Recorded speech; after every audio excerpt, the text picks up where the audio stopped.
শুভ সকাল বন্ধুরা, কেমন আছো তোমরা? রাখির বাসার নতুন একটা ব্লগে তোমাদের স্বাগত জানাই।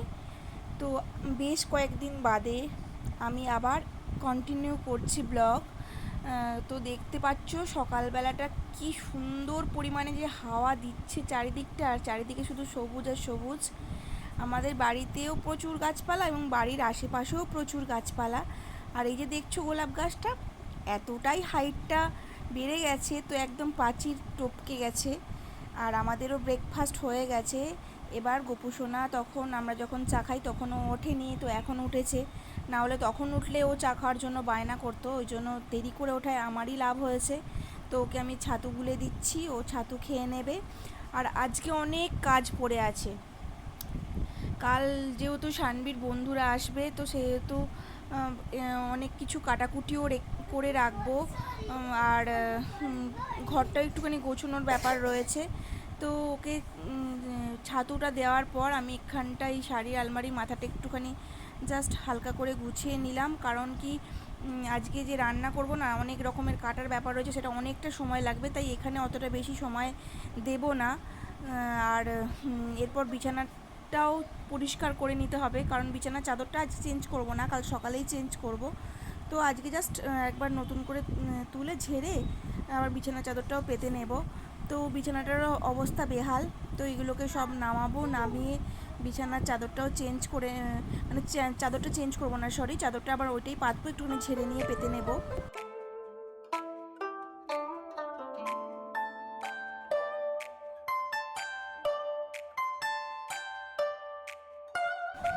আর ওদেরও পড়তে বসার সময় পেরিয়ে যাচ্ছে, তো ওদেরকেও পড়তে বসিয়ে দেবো বিছানাটা একটুখানি পরিষ্কার করে নিয়েই। তো ওই জন্য ওরা আসছে আর যাচ্ছে। আর যেটা বলার ছিল, তো তোমাদেরকে একটা জিনিস দেখানোর আছে, সেটা দেখাচ্ছি, দাঁড়াও, কিছুক্ষণ বাদই দেখতে পাবে। এই বালিশগুলো ওপর থেকে নামানোর সময় আমি দেখতে পেলাম। তো চলো তোমাদেরকেও দেখাচ্ছি।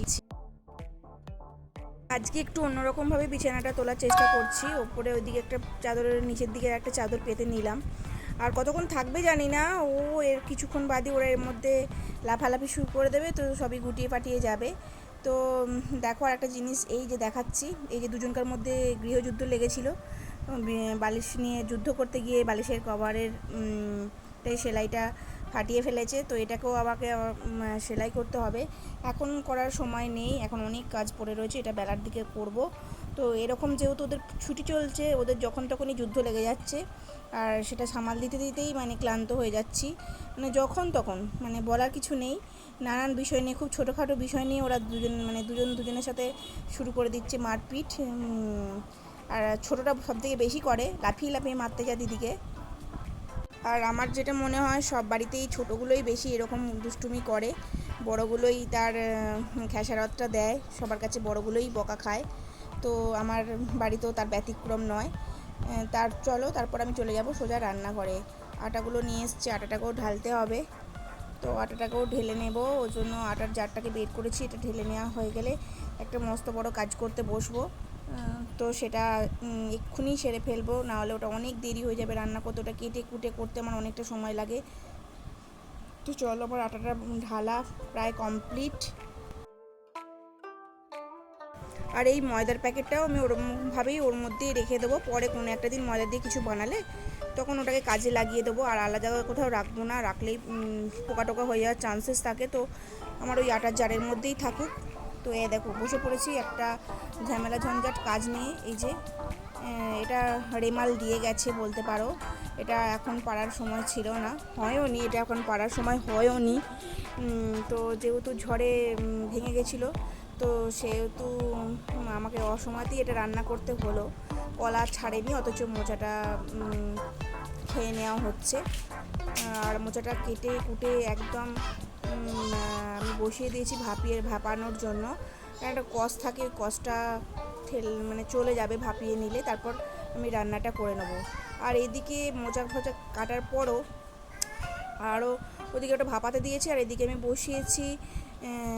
বসেছি ইয়ে করতে, ওই যে কালকে যেহেতু বন্ধুরা আসবে, সেজন্য একটুখানি ফ্রায়েড রাইস বানানোর ইচ্ছা আছে। ওর আনাজগুলো আমি কেটে ফ্রিজ আপ করে রেখে দেবো বলে এই আনাজগুলো কাটতে বসে পড়েছি। আর আমার না বটিতে কাটতেই ভীষণ কমফোর্টেবল লাগে, ছুরি টুরি দিয়ে আমার অতটা কেচে পোষায় না, খুব কম জিনিসে আমি ছুরি দিয়ে কাচি। আর এই যে নিয়ে চলে এসছে বাজার থেকে মাছ, আজকে কেটেই নিয়ে এসছে, বাট মাছের মধ্যে কিছুটা আঁশ ছিল, তো সেই আঁশগুলোই আমি পরিষ্কার করে নিয়ে একদম রান্না করতে বসিয়ে দেব। আজকে বানাবো ফুলকপি দিয়ে মাছের ঝোল। আর এই যে একটা বোতল দেখছো, এই বোতলটাকে গরম ছুরি করে বোতলের গলাটা কাটছি, কারণ এটা আমার মেয়ের কাজে লাগবে। তো এটা দিয়ে ওরা বানাবে একটা জিনিস, তো সেই হিসাবে ওর বন্ধুরা আসবে, ওটা দিয়ে এটা জিনিসটা বানাবে বলে আজ থেকে ওর মানে প্রিপারেশান চলছে জোর কদমে। আজ থেকে বললে ভুল হবে, বেশ কয়েকদিন ধরেই মানে সবসময় ফোনে কথাবার্তা বা মানে কি করব না করব সে একটা মানে বলতে পারো বিশাল প্রস্তুতি। আর এদিকে ছিল শুশুনি শাক, সেটাও বাছতে বেশ কিছুটা সময় লেগেছে। আজকে সমস্ত রকম মানে অনেক রকমের কাজ আমি করেছি যেগুলো বেশ সময় সাপেক্ষ। তো সেই সব শুশুনি শাকটা বেছে সেটাকেও সেদ্ধ করতে বসিয়ে দিয়েছি। এখনও ফুলকপি দিয়ে মাছের ঝোলটা বানানো হয়নি। তো এটা হয়ে গেলে আবার যেহেতু নারকেল দিয়ে মোচা বানিয়েছিলাম, তো সেহেতু আমার ছেলে নারকেল কাটলেই ভীষণভাবে বায়না করে যে কিছুটা নারকেল একটু ভেজে দেওয়ার জন্য। তো ওকে একটুখানি নারকেল একটা মালা মোচায় দিয়েছি, আর একটা মালা নারকেলে একটুখানি ভেজে দেবো। ও খুব পছন্দ করে, তো ওর আবদার এটা রাখতেই হলো।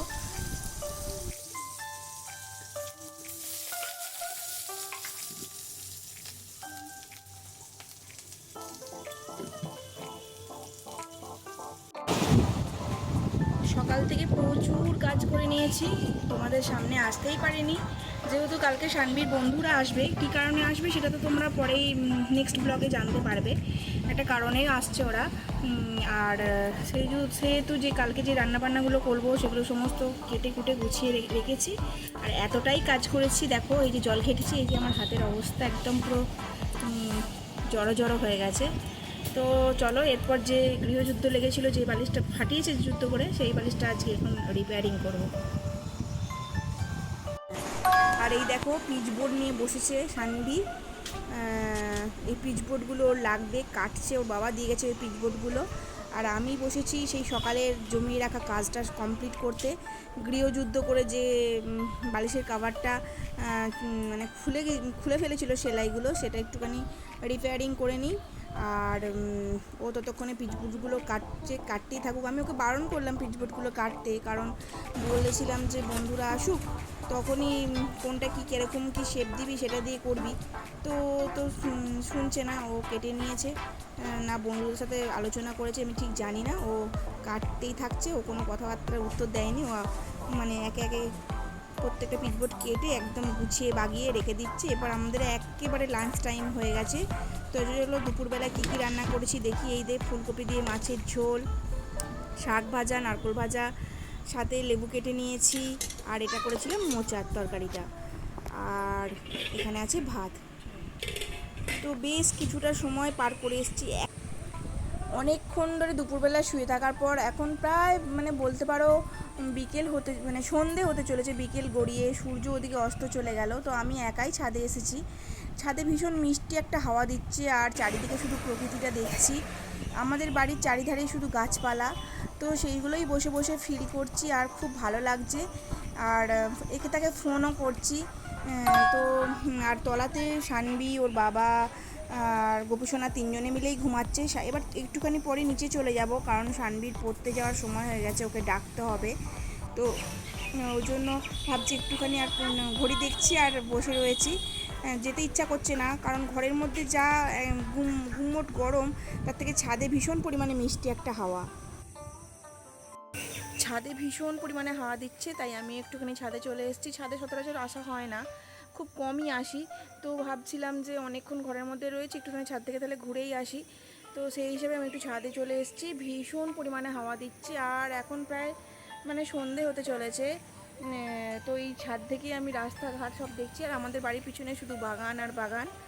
তো আজকের ভিডিওটা আমি এখানেই শেষ করছি। যে যেখানে আছো ভালো থেকো, সুস্থ থেকো। আর আমার ভিডিও ভালো লাগলে অবশ্যই লাইক, কমেন্ট অ্যান্ড সাবস্ক্রাইব করে দিও। আর এতক্ষণ আমার সাথে থাকার জন্য অনেক ধন্যবাদ। চলো টাটা বাই।